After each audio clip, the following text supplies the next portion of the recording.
오늘 두 가지 얘기를 하려고 그러는데, 하나는 7시의 비밀을 오랫동안 추적해갖고, 그걸 간단 정리하고, 두 번째는 저는 그보다 훨씬 더 중요한 최태민 씨의 미스테리를 풀어보려고 하는데, 그리고 최태민 씨 미스테리를 풀어가는 와중에 중간에 김용민이 나와야 되는데 와 있어?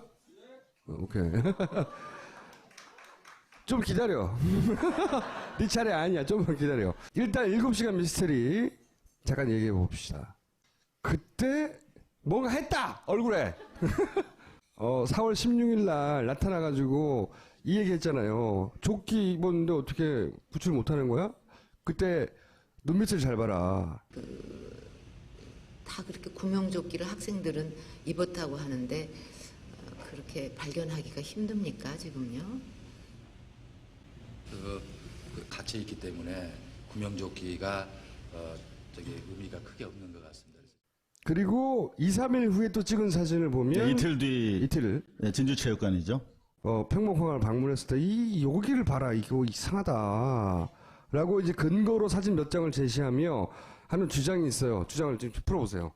취재하는 과정에서 한 2년 전쯤에 보톡스를 맞았을 것이라고 하는 한간의 얘기는 있었는데 상당히 그 최순실 쪽에 측근에 해당되는 그 측근은 누구냐면 그 압구정동에 있는 그 찜질방에 같이 가본 사람 정도 돼야 측근이라고 할 수 있어요. 근데 그 같이 가본 분들 중에서 복수의 사람들 측근이라고 그래도 문제되지 않는 분들한테 매선이라고 하는 그런 시술 방법이 있다는 걸 알았어요. 보톡스 사실 저도 한번 맞아봤어요. 어떤 건지. 여기가 뭐 이렇게 넓어서 맞은 게 아니라 그냥말로 실험 삼아. 그런데 그냥 뭐 주사 몇 방 맞으면 끝나는 거예요. 근데 그렇다면 그 7시간의 공백을 설명하는 이유는 안 되겠다. 그런데 2년 전에 알게 됐어요. 그거보다 더 심한 걸 했을 거다. 그러니까 최순실이 즐겨서 받았던 피부 리프팅 시술이 보톡스가 아니라 매선이라는 걸 알게 됐어요. 그러니까 녹는 실인데요. 그거를 100에서 150방 정도 이렇게 넣어주는 거예요. 주사기 끝에다가 넣어서. 그러면 이 실이 녹으면서 콜라겐이 생겨서 부풀어 오르는 것처럼 보인다고 합니다. 그걸 맞았다는 사실을 알게 됐어요. 그거 할 때는 아파요? 많이 아파. 생각을 해봐. 이게 3cm 정도 되는 걸 주사기를 넣는 거예요. 그러면은 안 아프겠어요? 물론 피부 표면 마취를 할 수 있는데 이거는 150개 정도를 아주 숙련된 의사가 하더라도 30분 이상 소요된답니다. 숙련되지 않으면 1시간. 그러면 1시간 동안 계속 3cm짜리 주사기를 여기다 찔르면은 많이 아프지.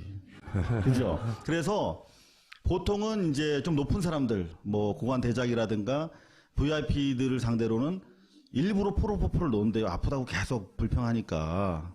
이 사람을 위해서도 그러지만 시술자를 위해서 프로포폴을 놔준답니다. 원래 내시경, 수면 내시경 이런 거 할 때 하는 거죠. 예. 네, 그러면 이제 깨고 나면은 깔끔하니까. 근데 문제는 뭐냐면 여러분들 수면 내시경 해보셨겠지만 프로포폴 금방 깨요. 그죠? 한 30분이면 깨는데 멍하잖아요. 바보 같잖아요. 그래서 의사분들이 운전하지 말고 술 마시지 말고 뭐 쉬라고 그러잖아요.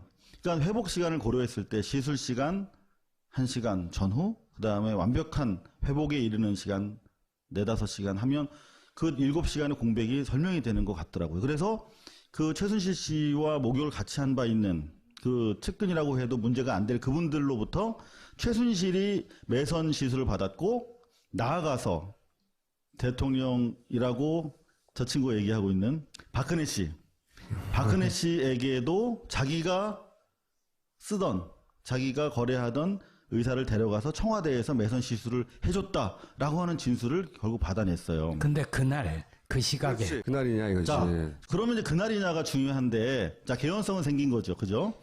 6개월에 한 번 정도 갔다고 하니까 하필 또 그날이 될 확률은 상당히 낮아요. 그런데 이제 180분의 1이잖아. 그러니까요. 그래서 그날일까? 뭐 약간의 이제 그 불확실성이 너무 높으니까. 그런데 제가 쭉 사진을 뽑아서 전문의들을 많이 만나러 다녔어요. 혹시나 해서.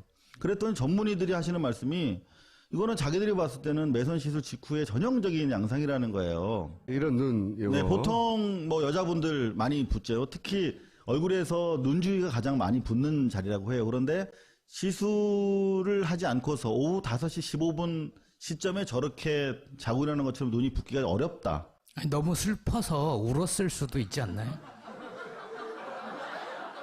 그 생각을 못했네요. 그리고 여기 사진 보면 여러분들 그 박근혜 씨가 옛날 피습당한 상처가 있습니다.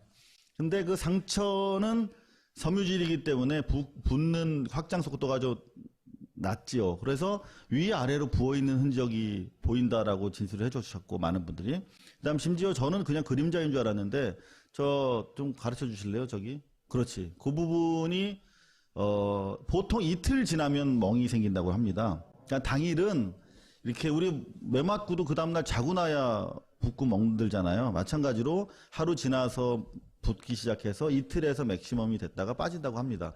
바로 그 시점에 찍힌 사진이 아니냐라고 제가 전후 관계를 설명하지 않고 이분 매선침 받은 것 같아요? 안 받은 것 같아요? 라고 물어봤을 때 상당히 많은 전문의들께서 이건 상당히 의심스럽다. 가능성이 매우 높다라고 근데 말씀을 4월 15일 날 했을 수도 있잖아. 그 생각을 못했네요. 그냥 개연성이고 그날 그 시각이라고 특정할 만한 다른 결정적 단서가 없는 거죠, 지금. 뭐는 없는 거죠. 그렇죠. 4월 15일일 수도 있고 4월 14일일 수도 있어. 하긴 했는데. 그렇다면 적어도 우린 여기서 출발점은 뭐냐면 7시간 동안 거의 진공 상태로 있었단 말이에요. 대통령이 21번에 걸쳐서 유무선 보고를 받고 지시를 했다고 하는데 하나도 알고 온 게 아니야. YTN 한 컷만 보고 그 자리에 앉아 있었어도 이미 배는 침몰했고 떠 있는 아이들은 없으며 구조는 완전히 실패했다라는 것을 알 텐데 7시간이나 지났으니까요. 네.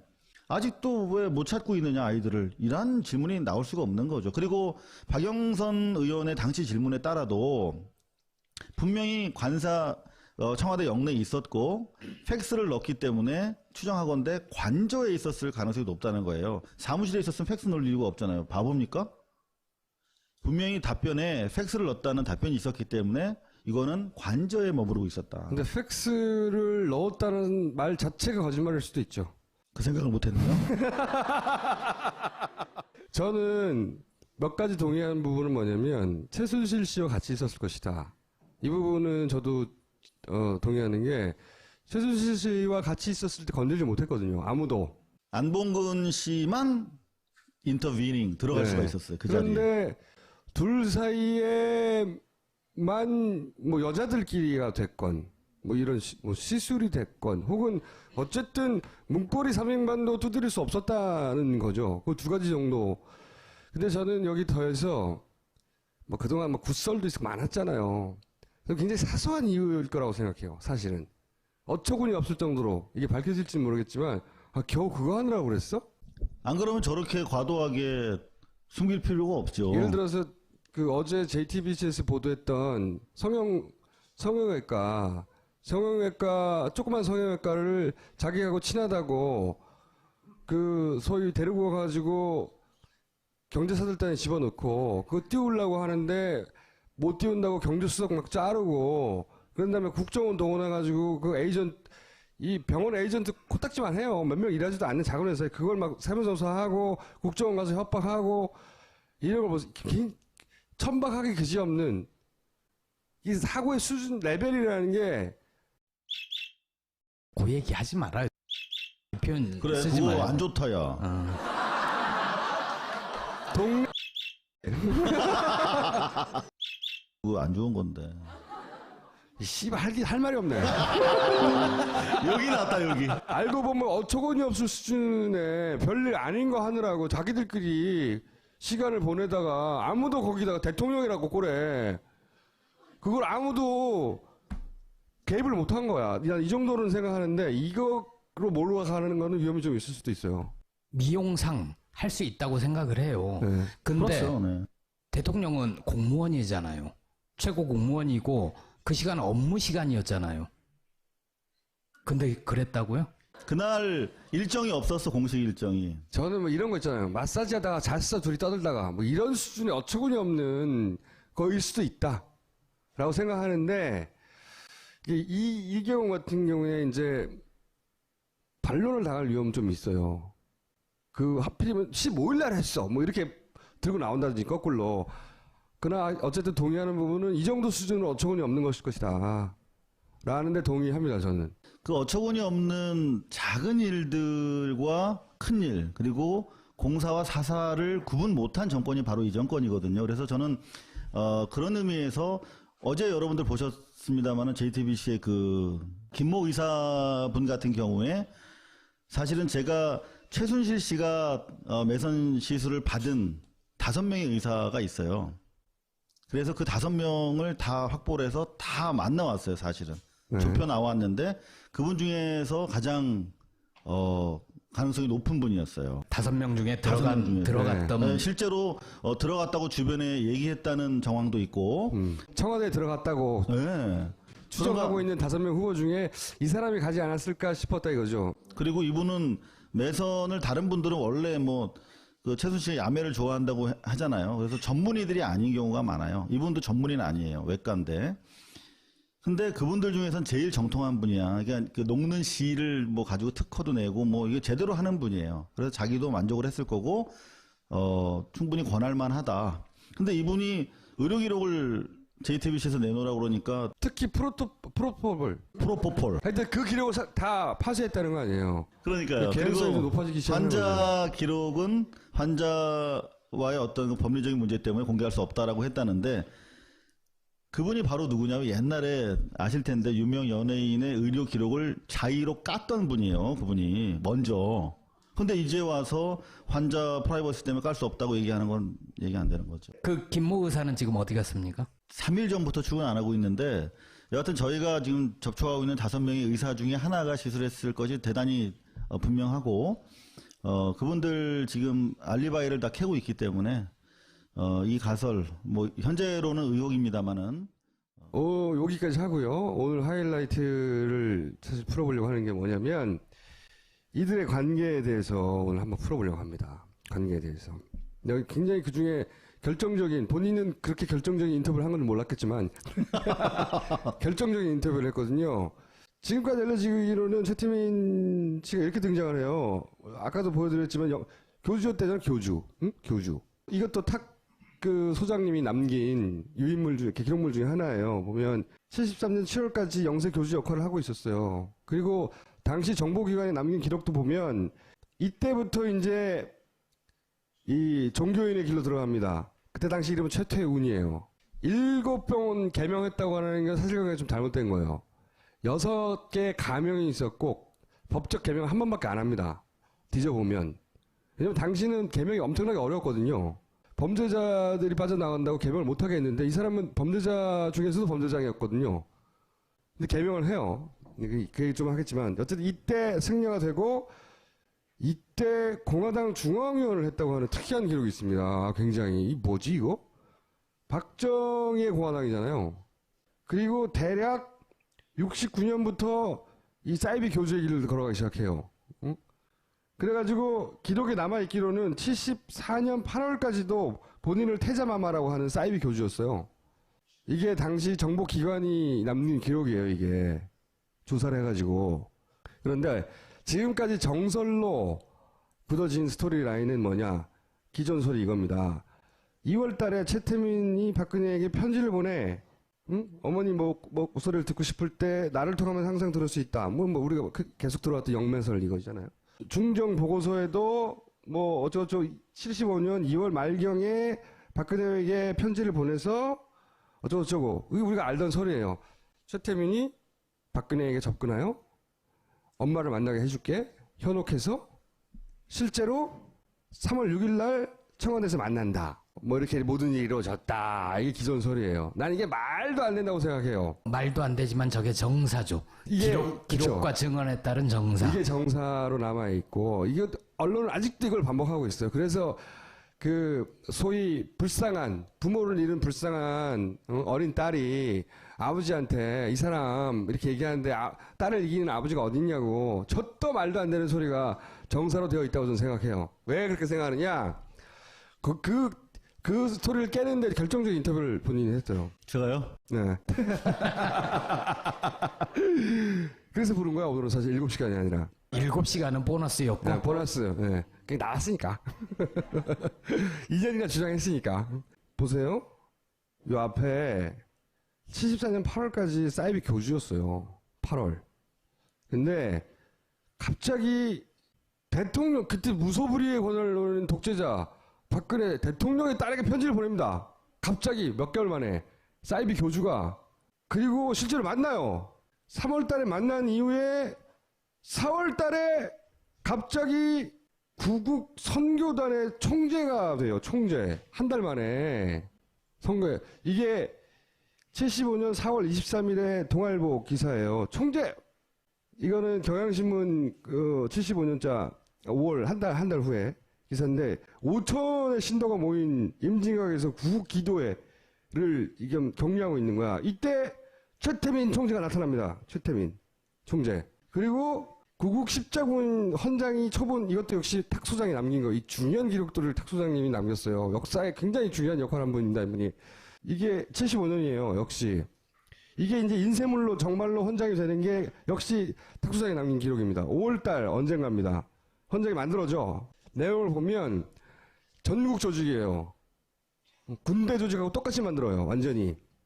그리고 이 사람이 결국은 이제 공식적인 단합대회도 하고 신문에 막 나와요. 이제 막 기독교인데 군복 입고 있어요, 다. 골때 지금으로 상상도 할 수 없는 그림인데 합니다, 이런 거. 5월달에. 그다음에 6월달에 진짜로 창문을 해요. 만난 지 3개월 만에 전국 조직 창문을 한다고. 하나님을 위하여, 나라를 위하여. 내용을 보면 구국 성도단이라는 것도 그때 같이 만들어져요. 취지 목적 막 나와. 이거 다 탁소장님 남긴 겁니다. 이거 안 남겼으면 우리가 이걸 추적할 수 없었을 거야. 중요한 내용이 기독교 조직인데 멸공하자고 모이는 거예요, 여기가. 멸공국이라는 단어를 씁니다. 이 선언문이나 또는 선서문에 보면 다 멸공국이라고 해요. 최태민 씨가 관련된 모든 단체의 키워드에 멸공국. 그래서 누구를 인터뷰했다고? 기다려봐요. 이 3개월 만에 이미 박근혜 대통령이 여기 참가해요. 응? 그 다음에 이 사람이 유경수 추모 예배도 이 사람이 주최합니다. 구국 선교단, 십자군 총사령부, 선교단 여성부. 그리고 이 사람이 의사회하고 막 자매결연도 맺어요, 막. 그리고 1년 후에는 이제 이걸 다 먹었어요. 구국 선교단, 구국 여성보건단, 구국 십자군 다 먹어가지고 총재 최태민이 막 신문에다 이따만한 광고도 내요. 그리고 이건 상상할 수 없는 사진이에요. 이런 사이비 교주가 1년 만에 대통령하고 마주 앉아가지고 이서 사진 찍는다는 거는 우리가 언론에 많이 봤잖아요. 이 사람이 사이비인 거 몰랐을 것 같아요? 그럼 박정희 대통령은 과연 박근혜 대통령을 통해 최태민을 만났는가, 이런 질문을 해야 하는 거예요. 근본적으로. 자, 이런 얘기가 등장하죠. 우리가 만났잖아? 신동욱 씨가 인터뷰를 해가지고, 아니야, 유경수 살아있을 때 최태민 나왔다니까? 이런 얘기 우리가 지난 시간에 들었잖아요. 근데 이제 신동욱 씨는 본인이 직접 본 게 아니잖아요. 그리고 박근영은 그때 어렸어요. 그죠? 그래서 자기가 기억하는 것만 말한 거예요. 엄마가 그렇게 얘기했다고. 그리고 보세요. 김재규가 항소 보충 이유서라는 걸 남깁니다. 최태민, 우리가 아까 처음에 본 영상이 있죠. 우리 그 사공화국 영상. 최태민 부정행위를 정확하게 파악했는데 박근혜 양을 그 단체에서 손을 떼게 하기는커녕 오히려 박근혜를 총재로 하고 최태민을 명예총재로 올렸다고. 박정희가 다 들었어. 돈 해먹고요, 사이비 교주고 다 얘기했는데 그 얘기를 듣고 그 새끼 죽여버려 한 게 아니고 이렇게 했다고, 조치를. 이게 이해가 돼요? 자기가 아끼는 큰딸한테 사이비 교주가 붙어서 돈을 해먹고 있어요. 그거 왜 남겨도. 기존 스토리 라인을 보면 전 말도 안 되는 거라고 봐요. 그래서 틀림없이 미리 알았을 거라고 오랫동안 생각해 왔는데 44번인가 범죄를 저질렀다고 기록에 남아있는 게. 그러면 국가 권력을 다 쥐고 있는 사람이 그 기록 못 받겠어요? 이 사기꾼이잖아. 알았을 거야. 근데 그런 사람 이름 못 바꾸게 하려고 만들어 놓은 불어의 원칙이 바꿔줘. 이름을 최태민이 딱 한 번 바꾼 거예요. 법적으로는. 자, 근데 고발뉴스가 등장합니다. 이제 드디어. 응? 이 양반이 막 쑤시고 다니거든요. 근본도 없이 아무데나 막. 막 쑤시고 다니다가 누굴 만나냐면 오빠를 만난 거예요. 이제 본인 얘기를 해보세요. 나 이 기사를 보고 그래서 내 생각이 맞았어. 다 풀렸어요. 그 얘기를 좀 해봐 주세요. 원래는 제가 이분을 만나기 전에 최순실 씨 동생을 먼저 만났어요. 네. 최용석 씨라고 이제 배달은 이분은 아예 그냥 아버지가 다르지. 그러니까 큰아버지. 그러니까 최태민의 형의 아들, 세 번째 네. 아들인데 이분이 저는 뭐 현몽으로 인해서 만났다라고 자료에 그렇게 나와 있으니까 네. 그거를 사실은 입증하기 위해서 지난 2년 동안 막 본문산 일대 뭐 다니고 다 했어요. 그러니까 머리가 안 따라주고 몸이 고생하는 거예요. 어쩔 수 없습니다. 그래서 많이 다녔어요. 근데 그 와중에 이제 최용석 씨라는 분을 먼저 뵀어요. 근데 그분께 여쭙죠. 최태민 씨가 이렇게 좀 뭔가 좀 신통력이 있었다고 하는데, 그리고 또 탕명환 씨 글에 보면 나름대로 종교적인 실력이 있다고 또 돼 그렇죠. 있어요. 그래서 네. 뭐 어떤 기술이 있었답니까? 그랬더니 최면술을 한다는 거예요. 그 영원 합일설의 방법론이 최면술이에요. 근데 실제로 자기 어머님이 서울에 가서 최태민 씨가 시키는 대로 올라간다 손 올라간다 그랬다가 안 내려와서 울고 막 그랬대요. 그래서 뭐 살살 빌어서 이렇게 손 내려와서 왔다. 야, 니네 누가 아빠 그거 잘하더라. 최면술 정말 그렇게 얘기를 들었다는 거예요. 그래서 그런 기술이 실제로 좀 있었구나. 그래서 박근혜 씨한테도 올라간다 이렇게 해가지고 또 나름대로 도력을 좀 보였겠구나 그런 생각을 했어요. 뭐 여태까지 우리가 봐온 자료들의 연장선상에서. 그러다가 이제 또 어렵게 최재석 씨를 만나게 됐죠. 이분은 훨씬 더 기억을 많이 하는 분이죠. 누구냐면 최태민 씨의 아들이 셋이 있어요. 하나는 북한에서 월남에서 같이 내려온 아들인데 호적에서 판 상태로 지금 외국에 나가 있고, 그 위에 있는 형도 나가 있고, 국내에 있는 유일하게 호적상의 아들이에요. 그래서 그냥 외아들 첫째라고도 불리는 그런 사람입니다. 나아가서 이분은 현재 저희 고발뉴스가 4년 전에 그 3천억대 추가 부동산 최순덕, 최순실 씨 빌딩을 다 밝혀내지 않았습니까? 그 빌딩들에 대해서도 상속권이 있는 사람이에요. 그래서 대단히 기억하는 부분이 많았는데, 그래서 이제 여쭤봤죠. 이걸 모르고 물어본 거예요. 그죠? 뭘 몰라. 아니, 제 말은 뭐냐면은, 조금 알았지 그래도. 그러니까 생전에 청와대에서 그건 몰랐죠. 네, 이건 네. 몰랐다는 거죠. 이게 나는 키라고 보는데. 그렇죠. 몰랐죠. 그래서 아버지 이력을 보면 원래 공화당 네, 11.6 공화당. 당시에 네. 공화당에서도 중앙위원 하신 걸로 돼 있었는데 어떻게 된 건지 여쭤봤어요. 아까 그 기록에 나왔던 거. 네. 네.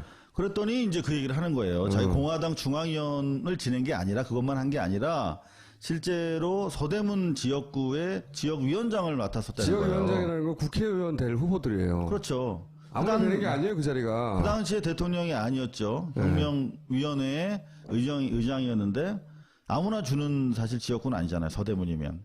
그래서 이 양반이 뭐 장난인지 뭐 기억이 좀 부정확할 수도 있는데 다른 것들을 쫙 물어봤더니 상당히 정확하게 기억을 하고 있더라고요. 이를테면 보문산에서 영세계를 선포했을 당시의 위치라든가 그런 것도 알고 있었고, 그 다음에 보면 아현동 굴레방다리 상가에서도 또 했었거든요. 네. 영세계를. 근데 그런 걸 다 기억하고 자기가 뭐 밥당번을 했대요. 그래서 그때가 70년대 중반, 따져보면 나이가 얼추 기억할 수 있겠다는 생각이 들더라고요. 그래서 이제 이걸 이제 묻기 시작한 거예요. 네. 아버지가 이게 뭔가 이렇게 꿈을 통해서 예지를 해서 청와대에 편지를 넣어서 그것 때문에 만나게 됐다고 하는데 어떻게 들었냐 아버지한테. 그랬더니 자기는 아버지가 가장 아끼는 아들이었답니다. 이분이 주먹을 쓰는 아들이었어요. 실제로 보면 똑같이 생겼는데 눈이 부리부리하고 되게 무섭게 생겼어요. 웃고 있는데 눈은 막 불타, 호랑이처럼. 그런 분이 되게 무섭잖아요. 그리고 실제로 그런 또 좀 나름대로 업계에도 종사하셨던 분이고, 그래서 그때 당시에도 사고를 좀 많이 쳤대요. 그러니까 아버지 입장에서는 이렇게 신경이 쓰이면서도 이렇게 마음이 가는 그런 아들이었던 것 같아요. 그런데 그때 당시에 아버지만 편지를 보낸 게 아니라는 거예요. 그때 최태민 씨한테 얘기를 다 들었대요. 재산 관계부터 다 자기가 안 돼. 그러면서 들은 얘기가 한간에 그런 얘기가 있는데, 자기만 그때 편지 보낸 게 아니라 애도하는 마음으로 각계 사회 원로들과 명사들이 단체로 편지를 보냈나 봐요. 그때 청와대로. 네. 그 중에 하나 자기도 그냥 편지를 썼다. 뭐 이렇게 현몽 같은 거 담지 않고. 그런데 평상시 알고 있으니까 연락이 와서 만나지 않았겠느냐라고 하면서 하는 얘기가 유경수 여사 계실 때 2차례 정도 청와대에 들어가서 유경수 여사 계시고 그쪽 가족과 함께 식사를 했다. 네. 이런 얘기를 살아생전에 많이 했다는 얘기예요. 더 중요한 얘기가 있어요. 요걸 원했던 거지. 더 중요한 얘기. 그리고 제 그 아들은 이렇게 기억하고 있다고. 부친이 일제시대 일본에 머물 무렵 청년 박정희를 그때부터 알고 지냈고, 박정희 대통령이 부친으로부터 뭔가 많은 도움을 받아서 늘 미안한 감정을 가지고 있었던 것 같다. 라고 자기는 들었다고. 이 얘기를 한 계기는 아까 우리 저 총수가 보여준 사진이 있어요. 3샷. 네. 그 소파에 앉아있는 세 명이 거. 앉아있는 네. 자리. 네. 근데 이게 그 당시에 정말 서슬시퍼런 독재자 박정희 씨 앞에서 저렇게 앉아있을 수 있겠느냐. 그냥 친분 없이 하면서 그 사진 얘기를 하면서 꺼낸 얘기예요. 그러니까 원래 아버지랑 박정희랑 상당한 교류가 있었고, 과거에 지역구를 받을 때도 그랬고, 그 이후에도 계속 교류가 있었다는 거예요. 그러니까 이 사람의 주장은 아버지가 원래 정치랑 종교랑 사회복지에 관심이 있었다고 하는 거예요. 그러니까 주장을 제가 전하는 겁니다. 이거 뭐 판단은 여러분들이 하시고 차후에 검증이 필요하겠습니다만, 정치를 했으면 아버지가 원래 이게 말빨이 좋았기 때문에 지인들이 다 총리까지 했다는 거예요. 그러면서 총리까지 했을 텐데 정치의 환멸을 느끼는 계기가 있었다. 그래서 내려간 것이다. 그리고 그때 승려를 했던 것은 자기가 종교활동 차원에서 한 것이지 그게 뭐 아주 본격적인 건 아니었다라고 주장을 하고 있어요. 그래서 내려가서 이제 종교활동을 하면서 사실 종교가 대단히 정치적인 아젠다를 가지고 있는 종교다. 이게 사회 참여적인 종교고 지금 뭐 종파적으로 다 뭐 이렇게 통합이 안 돼 있기 때문에 그거를 사회 통합 차원에서 천주교, 기독교, 이렇게 유교 이렇게 통합하기 위한 정치적인 아젠다를 가지고 있는 것이고 어떤 그 세계 평화로 나아가는 뭐 그런 아주 독트린을 가지고 있는 것이었다라고 주장을 하더라고요. 그래서 자기 정치적 경험이 종교에 담겨서 그런 활동을 했던 연장선상에서 이후에 대통령도 관계를 지속적으로 가질 수 있었다라고 주장을 하고 최태민 씨의 기록을 보면 일본 시대 수사였어요.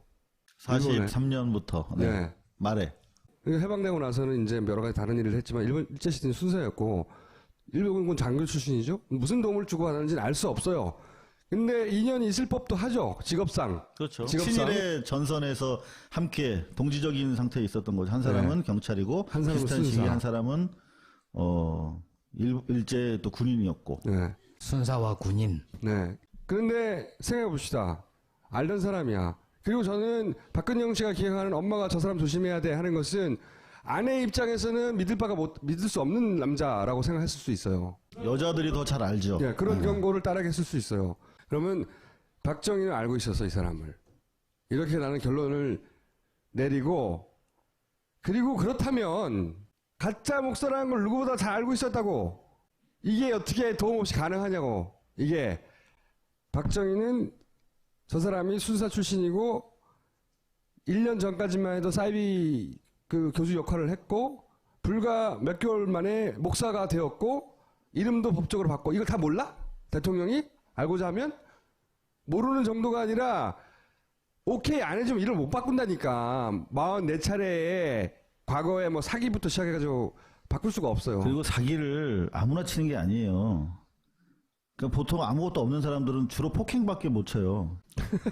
뭐가 있어야 사기를 칠 수 있는 거예요. 그런데 보면 최태민 씨 같은 경우는 그 중앙위원하고 지역구를 관리했다고 하는 그 이후에도 보면 자료에 따르면 무슨 뭐 공기업의 간부를 지내기도 하고 맞아요. 그 와중에 사기를 치고 막 그래요. 그러니까 이 양반이 전혀 완전히 무식쟁이로서 무슨 뭐 완전히 이렇게 우리가 생각하는 상상하는 그런 박수무당은 아닌 거죠. 그러니까 종교적으로도 정치적으로도 능통하고 종교적으로도 남 사기칠 수 있을 정도의 뭐가 있는 거예요. 그리고 일제시대 때 순사를 했으면 그럼요. 그 시류의 흐름을 빨리 읽고 그 집안에 내가 대해서도 언제 조사를 하고 있는데 그 최태민 씨의 형님 같은 경우는 부산 항만에서 조사과장을 했던 분이에요. 그 집안도 간단한 집안은 아니었어요. 그리고 아까 이게 대선 다음날 사망했다는 조 씨 있잖아요. 갑자기 죽었다고 하는. 그 양반이 장관 비서 출신이에요, 당시에. 어쩌다가 교주가 됐는지는 모르겠으나 그 심리의 변화는 모르겠으나 교주 역할을 한 것은 분명히 탁 소장이 봤으니까. 그리고 태자마마라고 본인 스스로를 칭했던 것도 기록에 남아있으니까. 교주는 교주가 맞아. 근데 정치고 뭐고 기업 활동을 하다가 교주가 된 거예요. 그리고 그 전에 박정희는 알았어요. 당연히. 그리고 지역구 위원장을 할 정도면 국회의원 후보예요. 몰랐다는 게 더 이상한 거예요. 알았어요. 다음 페이지. 자. 탁명한 소장의 기록에 또 이런 게 남아있어요.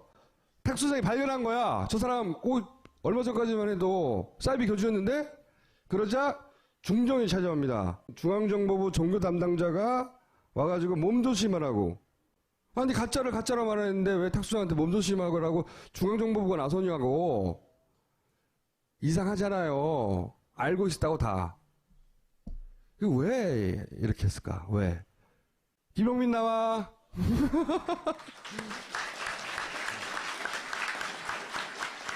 안녕하십니까. 한국의 트럼프 김용민입니다. 자, 왜 그랬냐? 개신교 하면 어느 나라가 생각나십니까? 예, 실제로 미국은 곧 개신교고 개신교는 미국이었어요. 6.25 때 이런 일도 있었습니다. 개신교는 곧 미국이라고 생각했던 북한 주민들이 그때 막 미국이 폭격을 날렸잖아요. 1.4 후퇴 이후로. 그때 우리가 교회당에 들어가 있으면은 살겠지 해가지고 당시 교회는 다 산 언덕에 있었거든요. 다 올라갔어요. 그래서 다 교회당에 들어갔지. 십자가만 보면은 미군 폭격기가 여기는 피해서 쏘겠지 싶었는데 제일 먼저 맞았지 거기가. 어쨌든 그 당시 사람들 인식 속에는 미국은 기독교였다는 거예요. 예. 이 사실 미국하고의 관계 속에서 박정희는 굉장히 곤궁한 처지에 놓였어요. 왜냐?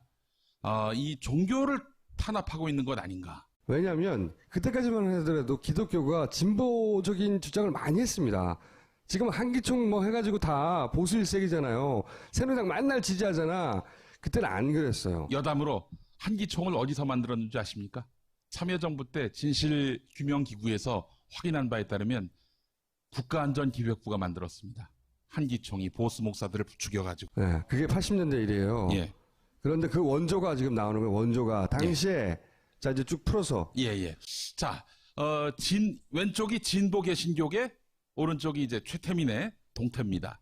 진보 교계 일단 진보. 사실 1969년 이전만 해도 개신교는 이승만, 박정희 권력에 달라붙었던 거의 뭐 합일체였습니다. 자, 그런데 69년부터 서서히 틀어지기 시작했는데 삼선개헌 이것을 발표하면서 당시 NCC, 지금의 한국기독교교회협의회라는 연합기구에서 반대를 했습니다. 이후로 계속 박정희 정권과 들이받는 거예요. 진보교계가. 진보교계라면 주로 장로교 중심의 혹은 감리교 이런 계통의 그 교단들인데 그러다 1973년 4월 부활절 때 새벽에 부활절 연합예배 열지 않습니까? 여의도 광장, 뭐 서울 광장. 이때는 남산에서 했었는데 그때 진보교단 목사들이 전단지를 뿌리는 거예요. 유신 정권을 막 항거하면서 유신 기독교가 정권 운동권이 돼버린 거예요. 아주 박정희 정권을 정면으로 들이받는. 모든 개신교계가 그런 건 아니고 진보교계가 그랬어요. 근데 진보교계가 그 이후에 유신 철폐 데모에 앞장서기도 하고 그러면서 하여튼 박정희에게 굉장히 위협이 됐었어요. 근데 이 진보교계가 미국하고 굉장히 탄탄한 네트워크가 구성되어 있었습니다. 그런 진보교계를 박정희가 이뻐하겠어요? 어떻게든 정권에 위협이 되니까 손을 봐야 되겠다. 이렇게 생각을 했던 거죠. 그래서 굉장히 이 진보 개신교계를 어떻게 손볼까 고민을 하던 와중이었습니다. 그러면서 이제 예를 들어 진보 교계를 이적 활동을 한다든지 지금 쓰는 수법 있잖아요. 예. 정권에 반대하면 종북이라고 모는 거 이때 다 나온 거예요. 원조가. 예. 교계를 이적 활동한다고 하고 뭐 횡령 범죄로 단속하고. 횡령 범죄는 지어낸 거였어요. 네. 그러니까 없는 죄를 만들어낸 거죠. 앞서서 1971년에 그 문공부 장관이 진보 교계에다가 이제 드디어 선전포고를 합니다. 자꾸 이런 식으로 종교의 본연의 그런 이 범위를 벗어나면은 그렇다고 종교라고 봐줄 수는 없는 거 아니냐. 그땐 가만히 안 두겠다. 이렇게 공개적으로 경고를 했고요. 74년 국가조찬기도회 때는 박정희가 직접 이 진보 교계가 민초강연하고 연결되어 있는 것 같다. 라면서 또 이렇게 슬쩍 지금 우리가 알고 있는 수법들은 다 이때 등장한 거예요. 그러면서 또 75년 4월에는 뭐 말씀드린 대로 NCCK에 참여했던 그런 목사들, 이분들 아무래도 선교비 받아다가 인마이 포켓한 거 아니냐, 외국으로부터 선교비 받아다가 인마이 포켓한 거 아니냐, 이런 걸로 횡령 단속을 했었고, 75년 11월에는 로마서 13장을 김종필 씨, 당시 국무총리가 이야기를 했는데, 로마서 13장은 모든 권력에게 순종하라. 그 이야기를 여기서. 이 사건도 굉장히 중요해요. 예. 미국 목사를 추방했는데 조지 오글 목사님은 이제 미국 목사님인데, 뭐 들어와서 이렇게 저렇게 우리 민주화 운동에 참여를 했고, 인혁당 사건 당시 이게 조작된 것이다라고 네. 폭로한 주인공입니다. 미국 목사님인데. 이 추방 당했고, 근데 이 일로 미국에서 한국을 인권 탄압국이라고 예. 얘기하고 압박했단 말이죠. 예, 그러니까 예. 생각해 보시면 요 시점이 거의 우리 최태민 그 목사 직전 사이비 교주 상태였을 그때예요. 저 무렵에 이제 서울로 올라오신 거예요. 예, 요번에 서울에 올라오셨고 요때만 하더라도 태자마마 상태였던데요. 예. 태자마마. 74년 7월에 아주 중요한 일이 있었는데, 오늘 이 사실을 폭로하고 있는 제가 태어난.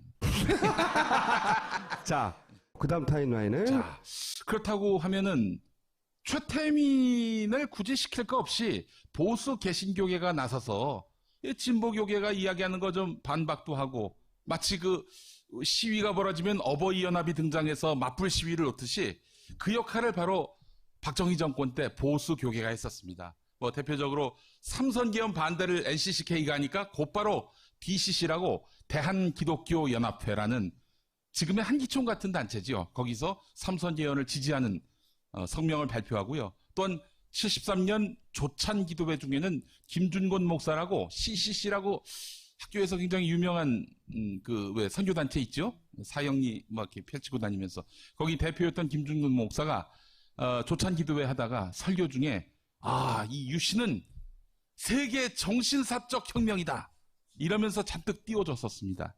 그 뒤로도 뭐 수많은 보수 목사들, 조용기 목사나 이런 사람들이 반공 집회에 나와가지고 자꾸 박정희 정권을 띄워주는 그런 발언을 했었고요. 74년에 이르러서는 조지 오글 목사 추방된 바로 그 시점인데 기독교 반공 시국 선언을 합니다. 네. 예, 그래서 지금 우리가 인권 이런 거 신경 쓰지 말고 반공에 우리가 방점을 둬야 한다 이런 식으로 이야기를 했었고, 그 이듬해 그로서도 모자랐다고 판단했던지 종교 탄압, 미국 쪽에서 한국이 지금 뭐 이것 때문에 그렇지, 조지 오글 목사 내쫓았다고 종교 탄압국이라고 얘기하는데 그건 억측이다. 여기 예배 보기도 하고 뭐 여기 선교 활동하는데 아무 문제가 없다라는 그런 성명을 냈었습니다. 당시 미국의 힘은 한나라 정권을 대놓고 뒤엎는 수준이었거든요. 네. 박정희는 그걸 굉장히 두려워했어요. 미국이 자기를 명분을 가지고 들어와가지고 뒤집어 버리는 거에 대해서. 그래서 미국이 이런 예를 들어서 인권 탄압국이라고 공격하고 하는 것에 되게 신경을 많이 썼다고요. 그래서 보수 교계가 이렇게 열심히 박정희를 위해서 응원해주고 뒷받침해주고 또 변명도 해줬는데, 근데 미국 사회에서는 그게 별로 안 동의가 안 됐던 먹혔지 거예요. 전혀. 이쪽 사람들이 훨씬 미국하고 커넥션이 좋았거든요. 예, 당시에 막 그 정권을 이렇게 옹호하고 다녔던 목사들의 배경을 따져보면은 미국 교계하고 그렇게 연관이 없는 뭐 침례교, 순복음, 그리고 장로교라 하더라도 너무 보수적이어서 미국하고는 연이 끊어져 버린 그런 목사들. 그리고 이제 이건 최태민 라인인데 뭐 예. 편지를 했다 뭐 갑자기. 그리고 5월달 아까도 쭉 설명했죠. 조선일보에도 광고 등장하고 동아일보도 등장해요. 아까 보여드린 건 동아일보인데 일간지에 등장해요, 최태민이.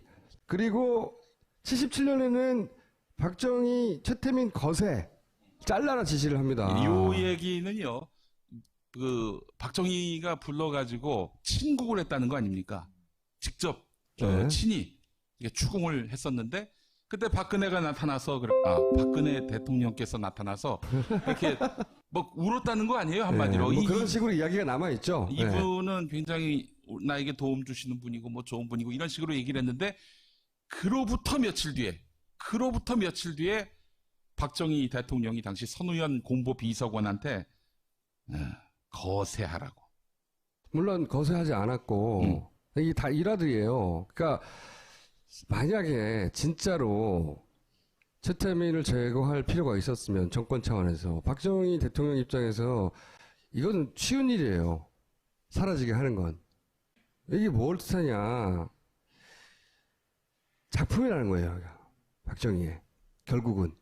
작품이고 그러니까 박정희 최태민이 이미 알고 있었고 당시 진보적 교계를 탄압할 필요가 있었는데 동시에 기독교 탄압이라는 미국의 어떤 압력을 반발을 피해야 할 필요가 있었고 그러니 교계 내에서 기독교가 기독교를 제압하는 형식이어야 했고 그런데 기존의 보수 기독교가 가지고는 그게 안 되고 그러자 관면 기독교 조직을 만들 필요가 있었고 그런데 그거를 아무나 할 수 없는데 소위 이렇게 정치적인 감각과 사이비 교주의 능력을 가지고 있었고 본인도 사전에 알고 있고 또 아마도 신세 전적이 있었던 최태민을 불러서 이름을 바꿔주고 신분 세탁을 한 다음에 이걸 맡긴 겁니다. 얘기를 듣다 보니까 진짜 교주 같다. 지금은 잘못 선택했어. 또 예. 최태민이 그냥 나 목사다 하고 짠 하고 나타난 거 아닙니까? 75년에 4월경에. 그런데 이러면은 안 믿을 것 같으니까 또 최태민의 그 목적 또 미션 가운데 하나가 이 기존의 개신교계를 포섭해서 그 한마디로 개신교의 리더 이런 역할까지 이 골 했던 때리는 것 건 같습니다. 진짜 하부 조직은 진짜 목사였어요.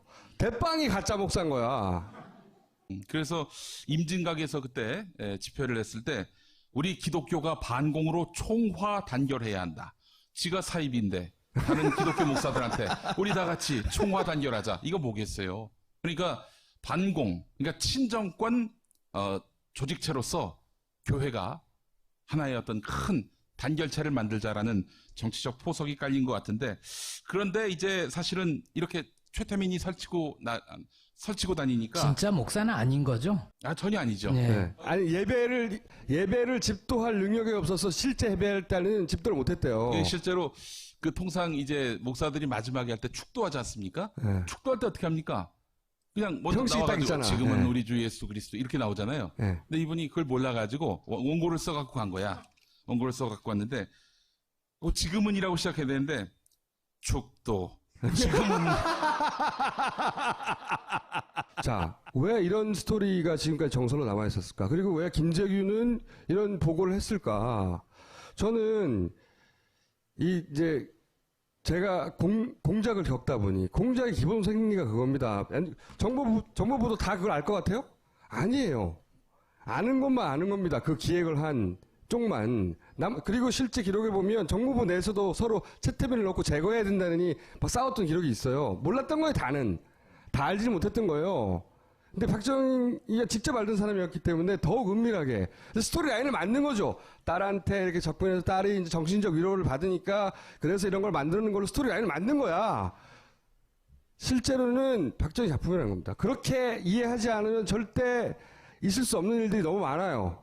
그럼 역할이 뭐였냐? 저는 그럼 어떻게 이렇게 오래 살아남을 수 있을까? 역시 탁수상이 남긴 기록입니다. 탕명은 전설적인 인물이라고 우리 길이 길어야 된다고 봐. 근데 이분은 이렇게 얘기하거든. 검은 안경을 끼고 재벌들에게 전화해가지고 박근혜를 팔았다 이거지. 안종범이 한 일을 직접 하셨네요. 안종범이 한 일과 최순실이 한 일을 종합해서 본인이 다 한 거지. 보통 분이 아니에요. 네. 건설 관계사 전화로 찾아가고 공사 계약 따는 납품 안전 다 한 거야 다. 지금 최순실이 모조리 다 해먹듯이 아버지는 실제로 그런 회사에 근무하기도 했고 정치판에도 있었고 사이비 교수도 역할을 했고 이제는 정목적 조직에 정권이 봐주는 그리고 박근혜 붙여줬잖아 스토리 라인을 그렇게 만들어 놓고 이게 미국이 보기에도 자연스럽잖아요. 딸이 이렇게 해가지고 박정희가 만든 관변 조직이 아니라 이렇게 자연스럽게 된 거야. 자기 변명을 한 겁니다, 이게. 기본적으로. 그런데 이런 걸 막 해먹은 거지. 그런데 조석재 씨가 아까도 얘기했잖아요. 문화공보부 장관 비서를 했대요. 대선 다음날 갑자기 사망했다고 하는 그 양반. 그런데 그 양반이 이런 얘기를 합니다. 돈 관리는 최태민이 했다고. 조선재 씨 이렇게 말합니다. 그네가 그렇게 시키고 다른 사람은 절대 맡기지 말라고 했다고. 이게 최태민이 박근혜를 빨아먹었다고만 보도되고 있는데 그게 아니라는 거지. 자기 재산 관리를 맡긴 거예요, 실제. 이 관계를 총 정리하면 이런 겁니다. 정권 유지를 위해서 최태민을 고용을 했어. 근데 최태민은 자기 권세를 계속 유지하려면 박근혜를 이용해야 돼. 그리고 박근혜는 재산을 계속 지키려면 최태민을 활용해야 돼. 그리고 최순실은 최태민에게서 엄마를 상속받은 거예요. 지난 시간에 엄마의 미스터리 얘기했죠. 물려준 건 엄마였던 겁니다. 엄마. 박근혜를 수십 년간 지탱시켜서 지배하면서 전화로 이래라 저래라 하는 그 관계의 핵심은 엄마였다는 걸 알았고, 최태민은 자기의 능력을 최순실한테 넘겨줬는데 그게 엄마였다. 엄마. 유경수. 자, 이제 최순실이 엄마야. 무당들이 잘하는 것 중에 하나가 목소리 흉내내고, 처음에 최태민도 그런 능력이 출중했다고 그러는데 유경수 흉내내면서 목소리 내고, 그 능력, 그 부분을 최순실 씨가 물려받은 것이고, 박근혜 대통령에게 최순실이 엄마인 거예요. 그러니까 엄마가 하라는 대로 하는 거예요. 엄마가 입으라는 옷 입는 거고요. 그거를 본 적이 있어요? 듣거나? 아니, 왜냐면 이게 되게 중요한 얘기인데. 지금 속으로 나보다 더 한다 그러고 있는 거예요. 아니, 그러니까 왜냐면 지금 갑자기 하루아침에, 저는 지난 2, 3년 동안 계속 이거를 너무나 어마어마한 얘기라서 어떻게 취재하기 되게 어려운 상황에서 한 발 한 발 왔는데, 갑자기 어느 날 갑자기 최순실이 무슨 박근혜한테 현몽하고 이렇게 딱 세트가 돼 있더라고요. 방송에서 다 그러고. 그런데 실제로 저는 2년 전에 그 최순실이 박근혜한테 현몽을 얘기한다는 진술을 복수로부터 들었어요. 근데 그거를 이제 팩트 파인딩하기 너무 어려워서 사실 계속 끌고 왔는데, 그거를 사실은 아마 저 말고는 거기 접근한 사람이 없을걸요? 근데 그거를 마치 지금 최순실이 저렇게 최태민에 이어받아서 박근혜한테 저렇게 하고 있는 거를 마치 본 것처럼 얘기해서 깜짝 놀라서 물어보는 거예요. 아, 진짜로. 지난 시간에 미스테리의 결정적 고리라고 했잖아요. 저는 누구한테 들은 얘기예요, 그거를? 본인이 어디서 들었나 보네? 제 별명이 김엄마인데. 박근혜 대통령이 우리가 참 말하는 걸 들어보니 멍청하다, 또는 말이 짧다, 또는 지적능력이 떨어진다, 그 말이 다 맞을 수도 있지만 바보는 아니에요. 절대. 그러면 이때까지 살아남을 수 없는 겁니다. 부모가 둘 다 동시에 죽었잖아요. 믿을 수 없어요. 누구도. 옆에서 수발 들었다고 어린 시절에 그냥 믿어요? 그거를 최태민은 간파한 거고요. 거꾸로 거슬러가면 박정희가 자기 정권을 위해서 뿌린 씨앗이 그 지금의 파국으로 이어진 겁니다. 스토리라인 전체를 보면 자기가 뿌린 씨앗으로 자기 가족 혹은 자기 신화가 완전히 해체되는 사태를 맞이한 거예요. 인간보의 역사에 남을 사례예요, 이게. 마치 지금은 언론에서는 박근혜를 이용하여 자기들 축자만 했다고 보도되잖아요. 아니라는 거지. 자기 재산이 그만큼 있다는 거 알아요. 재산 대리인이라는 거, 물론 그 과정에서 최씨가도 해먹었지. 그걸 기반으로 이자를 해먹든 또는 사이드로 해먹든 해먹었겠지 라고 추정하지.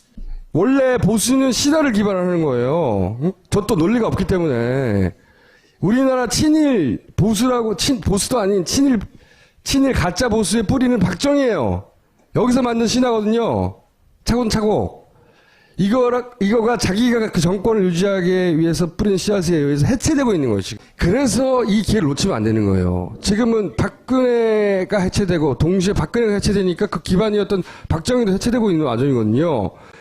일어날 수 없는 일들인데 그게 자기들 욕심에 뿌린 씨앗으로 이런 파국을 맞이하고 있는 겁니다. 이걸 놓치면 안 되는 거야, 절대로. 그러니까 지금의 이 추정되는 것들을 진실로 드러내기 위해서는 박근혜가 현직을 유지하면 안 된다.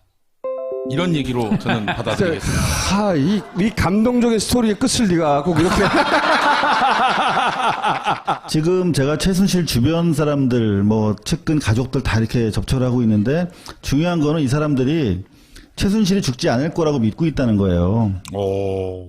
그리고 박근혜 정권도 그렇게 소락호락 망가지지 않을 거라고 생각하고 있어요. 그렇기 때문에 입을 못 여는 것들이 많습니다. 그런데 우리 국민들이 힘을 모아서 이 정권, 이 체제, 그리고 이 만들어진 엉터리 신화가 붕괴될 수 있다라고 하는 것들을 보여줘야 바로 그래야만 우리 총수가 얘기하는 엄마의 진실도 열릴 것이고 총수가 더 이상 소송도 당하지 않을 거라고 생각합니다. 가능성이 높다는 거예요. 사무실에 있었으면 팩스 넣을 이유가 없잖아요. 바보입니까? 분명히 답변에 팩스를 넣었다는 답변이 있었기 때문에 이거는 관저에 머무르고 있었다. 근데 팩스를 넣었다는 말 자체가 거짓말일 수도 있죠. 그 생각을 못했네요. 저는 몇 가지 동의하는 부분은 뭐냐면 최순실 씨와 같이 있었을 것이다. 이 부분은 저도 동의하는 게 최순실 씨와 같이 있었을 때 건들지 못했거든요. 아무도. 안봉근 씨만 인터비닝 들어갈 네. 수가 있었어요. 그 자리에. 그런데 둘 사이에만 뭐 여자들끼리가 됐건 뭐 이런 뭐 시술이 됐건 혹은 어쨌든 문고리 3인반도 두드릴 수 없었다는 거죠. 그 두 가지 정도. 근데 저는 여기 더해서 뭐 그동안 뭐 굿설도 있고 많았잖아요. 굉장히 사소한 이유일 거라고 생각해요. 사실은 어처구니 없을 정도로 이게 밝혀질지는 모르겠지만 겨우 그거 하느라고 그랬어? 안 그러면 저렇게 과도하게 숨길 필요가 없죠. 예를 들어서 그 어제 JTBC에서 보도했던 성형외과 조그만 성형외과를 자기하고 친하다고 그 소위 데리고 가가지고 경제사들단에 집어넣고 그거 띄우려고 하는데 못 띄운다고 경제수석 막 자르고 그런 다음에 국정원 동원해가지고 그 이 병원 에이전트 코딱지만 해요. 몇 명 일하지도 않는 작은 회사에 그걸 막 세무조사하고 국정원 가서 협박하고 이런 걸 보세요. 천박하기 그지없는 이 사고의 수준 레벨이라는 게 그 얘기 하지 말아요. 이 표현 그래, 쓰지 그거 말고. 안 좋다, 야. 동네 그거 안 좋은 건데. 씨발 할 말이 없네. 여기 나왔다, 여기. 알고 보면 어처구니 없을 수준의 별일 아닌 거 하느라고 자기들끼리 시간을 보내다가 아무도 거기다가 대통령이라고 꼬래. 그걸 아무도 개입을 못한 거야. 이 정도는 생각하는데 이거로 몰아가는 거는 위험이 좀 있을 수도 있어요. 미용상 할 수 있다고 생각을 해요. 네. 근데 그렇죠, 네. 대통령은 공무원이잖아요. 최고 공무원이고 그 시간은 업무 시간이었잖아요. 근데 그랬다고요? 그날 일정이 없었어, 공식 일정이. 저는 뭐 이런 거 있잖아요. 마사지 하다가 잤어, 둘이 떠들다가. 뭐 이런 수준의 어처구니 없는 거일 수도 있다. 라고 생각하는데, 이 경우 같은 경우에 이제 반론을 당할 위험은 좀 있어요. 그 하필이면 15일 날 했어. 뭐 이렇게 들고 나온다든지 거꾸로. 그러나 어쨌든 동의하는 부분은 이 정도 수준은 어처구니 없는 것일 것이다. 라는데 동의합니다, 저는. 그 어처구니 없는 작은 일들과 큰 일, 그리고 공사와 사사를 구분 못한 정권이 바로 이 정권이거든요. 그래서 저는 그런 의미에서 어제 여러분들 보셨습니다마는 JTBC의 그 김모 의사분 같은 경우에 사실은 제가 최순실 씨가 매선 시술을 받은 5명의 의사가 있어요. 그래서 그 5명을 다 확보를 해서 다 만나왔어요, 사실은. 네. 좁혀 나왔는데 그분 중에서 가장 가능성이 높은 분이었어요. 5명 중에 5명 중에. 들어갔던 네, 실제로 들어갔다고 주변에 얘기했다는 정황도 있고.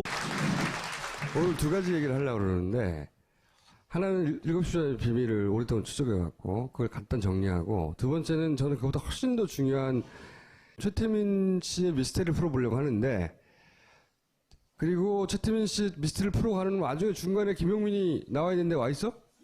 오케이. 좀 기다려. 네 차례 아니야. 좀만 기다려. 일단 7시간 미스테리 잠깐 얘기해 봅시다. 그때 뭔가 했다! 얼굴에. 4월 16일 날 나타나가지고 이 얘기 했잖아요. 조끼 입었는데 어떻게 구출 못하는 거야? 그때 눈빛을 잘 봐라. 다 그렇게 구명조끼를 학생들은 입었다고 하는데 그렇게 발견하기가 힘듭니까 지금요? 그 갇혀 있기 때문에 구명조끼가 의미가 크게 없는 것 같습니다. 그리고 2, 3일 후에 또 찍은 사진을 보면 네, 이틀 뒤 이틀 네, 진주체육관이죠. 평목항을 방문했을 때 여기를 봐라 이거 이상하다라고 이제 근거로 사진 몇 장을 제시하며 하는 주장이 있어요. 주장을 좀 풀어보세요. 취재하는 과정에서 한 2년 전쯤에 보톡스를 맞았을 것이라고 하는 한간의 얘기는 있었는데 상당히 그 최순실 쪽에 측근에 해당되는 측근은 누구냐면 그 압구정동에 있는 그 찜질방에 같이 가본 사람 정도 돼야 측근이라고 할 수 있어요. 근데 그 같이 가본 분들 중에서 복수의 사람들 측근이라고 해도 문제되지 않는 분들한테 매선이라고 하는 그런 시술 방법이 있다는 걸 알았어요. 보톡스 사실 저도 한번 맞아봤어요. 어떤 건지. 여기가 뭐 이렇게 넓어서 맞은 게 아니라 그냥말로 실험 삼아. 그런데 그냥 뭐 주사 몇 방 맞으면 끝나는 거예요. 근데 그렇다면 그 7시간의 공백을 설명하는 이유는 안 되겠다. 그런데 2년 전에 알게 됐어요. 그거보다 더 심한 걸 했을 거다. 그러니까 최순실이 즐겨서 받았던 피부 리프팅 시술이 보톡스가 아니라 매선이라는 걸 알게 됐어요. 그러니까 녹는 실인데요. 그거를 100에서 150방 정도 이렇게 넣어주는 거예요. 주사기 끝에다가 넣어서. 그러면 이 실이 녹으면서 콜라겐이 생겨서 부풀어 오르는 것처럼 보인다고 합니다. 그걸 맞았다는 사실을 알게 됐어요. 그거 할 때는 아파요. 많이 아파. 생각을 해봐. 이게 3cm 정도 되는 걸 주사기를 넣는 거예요. 그러면은 안 아프겠어요? 물론 피부 표면 마취를 할 수 있는데 이거는 150개 정도를 아주 숙련된 의사가 하더라도 30분 이상 소요된답니다. 숙련되지 않으면 1시간. 그러면 1시간 동안 계속 3cm짜리 주사기를 여기다 찔르면은 많이 아프지. 그죠? 그래서 보통은 이제 좀 높은 사람들, 뭐 고관 대작이라든가 VIP들을 상대로는 일부러 프로포폴을 놓는데요. 아프다고 계속 불평하니까. 이 사람을 위해서도 그러지만 시술자를 위해서 프로포폴을 놔준답니다. 원래 내시경, 수면 내시경 이런 거 할 때 하는 거죠. 예. 네, 그러면 이제 깨고 나면은 깔끔하니까. 근데 문제는 뭐냐면 여러분들 수면 내시경 해보셨겠지만 프로포폴 금방 깨요. 그죠? 한 30분이면 깨는데 멍하잖아요. 바보 같잖아요. 그래서 의사보 청와대에 들어갔다고 네. 추정하고 있는 5명 후보 중에 이 사람이 가지 않았을까 싶었다 이거죠. 그리고 이분은 매선을 다른 분들은 원래 뭐 그 최순실 야매를 좋아한다고 하잖아요. 그래서 전문의들이 아닌 경우가 많아요. 이분도 전문의는 아니에요. 외과인데. 근데 그분들 중에서는 제일 정통한 분이야. 그러니까 그 녹는 실을 뭐 가지고 특허도 내고 뭐 이게 제대로 하는 분이에요. 그래서 자기도 만족을 했을 거고 충분히 권할 만하다. 근데 이분이 의료 기록을 JTBC에서 내놓으라고 그러니까 특히 프로포폴. 하여튼 그 기록을 다 파쇄했다는 거 아니에요. 그러니까요. 개연성이 그리고 높아지기 시작하는 환자 기록은 환자와의 어떤 그 법리적인 문제 때문에 공개할 수 없다라고 했다는데 그분이 바로 누구냐면 옛날에 아실 텐데 유명 연예인의 의료 기록을 자의로 깠던 분이에요. 그분이 먼저. 근데 이제 와서 환자 프라이버시 때문에 깔 수 없다고 얘기하는 건 얘기 안 되는 거죠. 그 김모 의사는 지금 어디 갔습니까? 3일 전부터 출근 안 하고 있는데 여하튼 저희가 지금 접촉하고 있는 5명의 의사 중에 하나가 시술했을 것이 대단히 분명하고 그분들 지금 알리바이를 다 캐고 있기 때문에 이 가설 뭐 현재로는 의혹입니다만은 여기까지 하고요. 오늘 하이라이트를 사실 풀어보려고 하는 게 뭐냐면 이들의 관계에 대해서 오늘 한번 풀어보려고 합니다. 관계에 대해서. 여기 굉장히 그 중에 결정적인, 본인은 그렇게 결정적인 인터뷰를 한 건 몰랐겠지만, 결정적인 인터뷰를 했거든요. 지금까지 알려지기로는 최태민 씨가 이렇게 등장을 해요. 아까도 보여드렸지만, 교주였대잖아, 교주. 응? 교주. 이것도 그 소장님이 남긴 유인물 중에, 기록물 중에 하나예요. 보면, 73년 7월까지 영세 교주 역할을 하고 있었어요. 그리고 당시 정보기관에 남긴 기록도 보면 이때부터 이제 이 종교인의 길로 들어갑니다. 그때 당시 이름은 최태운이에요. 7병원 개명했다고 하는 건 사실관계가 좀 잘못된 거예요. 6개 가명이 있었고 법적 개명 한 번밖에 안 합니다. 뒤져보면. 왜냐면 당시는 개명이 엄청나게 어려웠거든요. 범죄자들이 빠져나간다고 개명을 못하게 했는데 이 사람은 범죄자 중에서도 범죄자였거든요. 근데 개명을 해요. 그 얘기 좀 하겠지만 어쨌든 이때 승려가 되고 이때 공화당 중앙위원을 했다고 하는 특이한 기록이 있습니다. 굉장히. 이 뭐지 이거? 박정희의 공화당이잖아요. 그리고 대략 69년부터 이 사이비 교주의 길을 걸어가기 시작해요. 응? 그래가지고 기록에 남아있기로는 74년 8월까지도 본인을 태자마마라고 하는 사이비 교주였어요. 이게 당시 정보기관이 남긴 기록이에요, 이게. 조사를 해가지고. 그런데 지금까지 정설로 굳어진 스토리라인은 뭐냐? 기존 소리 이겁니다. 2월 달에 최태민이 박근혜에게 편지를 보내. 응? 어머니 목소리를 듣고 싶을 때 나를 통하면 항상 들을 수 있다. 우리가 계속 들어왔던 영매설 이거잖아요. 중정 보고서에도 어쩌고저쩌고 75년 2월 말경에 박근혜에게 편지를 보내서 어쩌고저쩌고. 이게 우리가 알던 소리예요.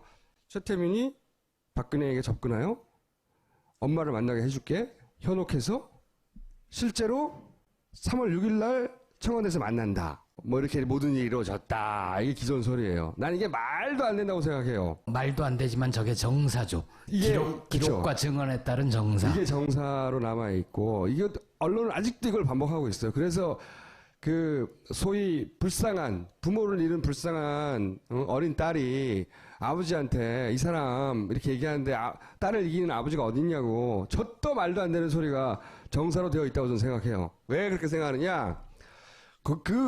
그 스토리를 깨는데 결정적인 인터뷰를 본인이 했어요. 제가요? 네.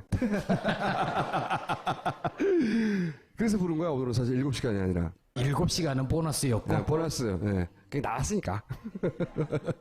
2년이나 주장했으니까. 보세요. 요 앞에 74년 8월까지 사이비 교주였어요. 8월. 근데 갑자기 대통령, 그때 무소불위의 권한을 노리는 독재자 박근혜 대통령의 딸에게 편지를 보냅니다. 갑자기 몇 개월 만에 사이비 교주가. 그리고 실제로 만나요.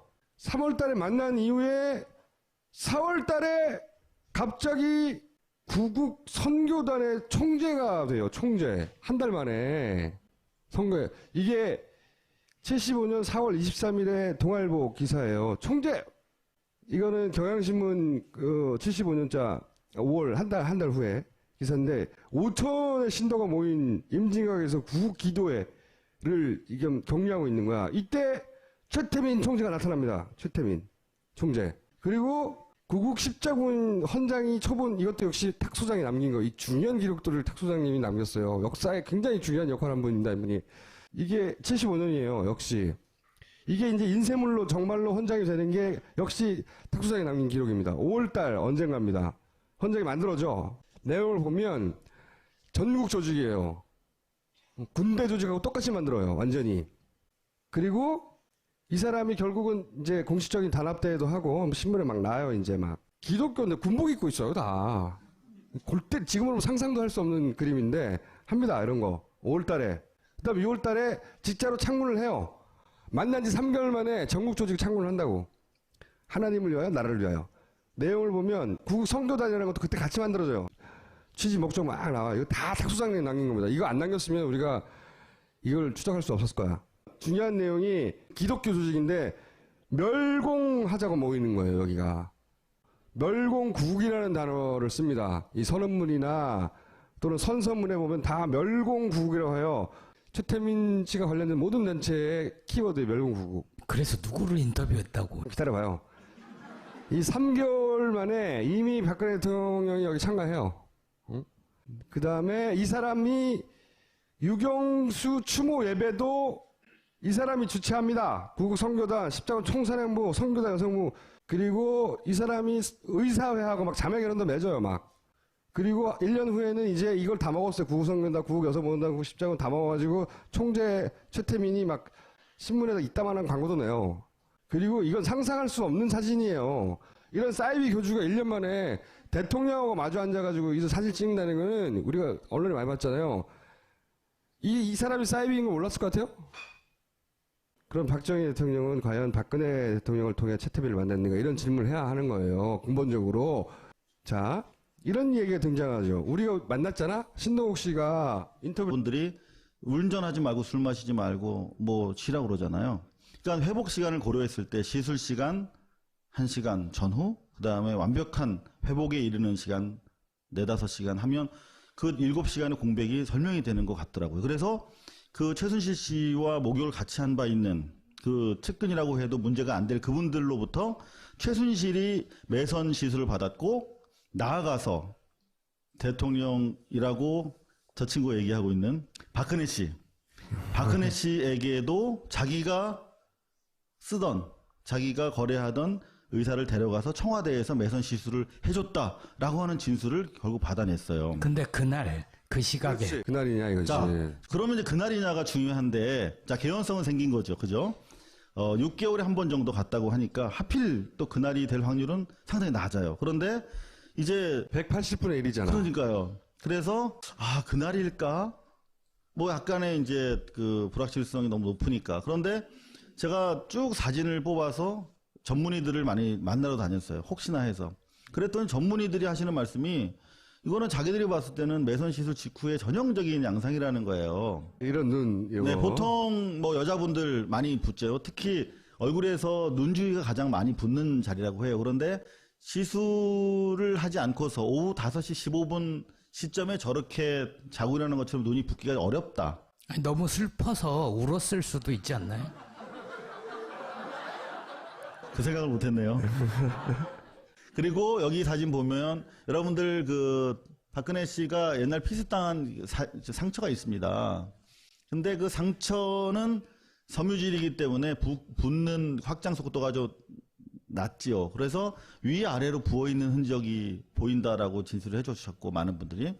그다음 심지어 저는 그냥 그림자인 줄 알았는데, 저 좀 가르쳐 주실래요, 저기? 그렇지. 그 부분이 보통 이틀 지나면 멍이 생긴다고 합니다. 그러니까 당일은 이렇게 우리 매 맞고도 그 다음날 자고 나야 붓고 멍들잖아요. 마찬가지로 하루 지나서 붓기 시작해서 이틀에서 맥시멈이 됐다가 빠진다고 합니다. 바로 그 시점에 찍힌 사진이 아니냐라고 제가 전후관계를 설명하지 않고 이분 매선침 받은 것 같아요? 안 받은 것 같아요? 라고 물어봤을 때 상당히 많은 전문의들께서 이건 상당히 의심스럽다. 가능성이 매우 높다라고 근데 말씀을 4월 15일 날 했을 수도 있잖아. 그 생각을 못했네요. 그냥 개연성이고 그날 그 시각이라고 특정할 만한 다른 결정적 단서가 없는 거죠 지금. 뭐는 없는 거죠. 그렇죠. 4월 15일일 수도 있고 4월 14일일 수도 있어. 하긴 했는데. 그렇다면 적어도 우린 여기서 출발점은 뭐냐면 7시간 동안 거의 진공 상태로 있었단 말이에요. 대통령이 21번에 걸쳐서 유무선 보고를 받고 지시를 했다고 하는데 하나도 알고 온 게 아니야. YTN 한 컷만 보고 그 자리에 앉아 있었어도 이미 배는 침몰했고 떠있는 아이들은 없으며 구조는 완전히 실패했다라는 것을 알 텐데 7시간이 지났으니까요. 네. 아직도 왜 못 찾고 있느냐 아이들을, 이런 질문이 나올 수가 없는 거죠. 그리고 박영선 의원의 당시 질문에 따라도 분명히 관사 청와대 영내에 있었고 팩스를 넣었기 때문에 추정하건대 관저에 있었을